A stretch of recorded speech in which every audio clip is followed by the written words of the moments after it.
এবার কুরবানির আগে গরুর দাম বাড়তে চলেছে।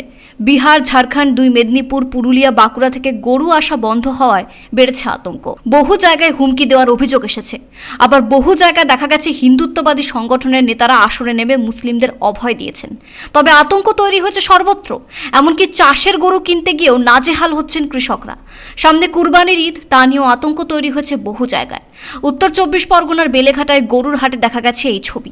না, আগের মতন গরু আসছে না। আগে আছে যেভাবে গরু আসতো সেই মতন ও গরু আর আসছে না, ভয়তে। এই সরকার বদলি হওয়ার পর কি তুলনায় কি দাম কম না বেশি?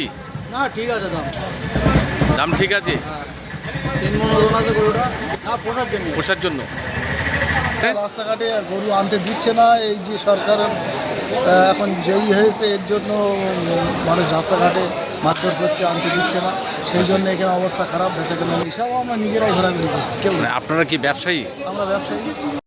কয়েকদিন ধরে দেখা যাচ্ছে এ রাজ্যে এমন হাটও রয়েছে যেখানে কেবলমাত্র চাষের গরুই বিক্রি হয়, অথচ হিন্দু মুসলিম সব কৃষক প্রতি বছর বর্ষায় চাষের কাজে অক্ষম গরু বিক্রি করে নতুন গরু কেনেন। তাদের কপালেও এখন চিন্তার ভাঁজ। জাহির হোসেনের রিপোর্ট, পূবের কলম ডিজিটাল।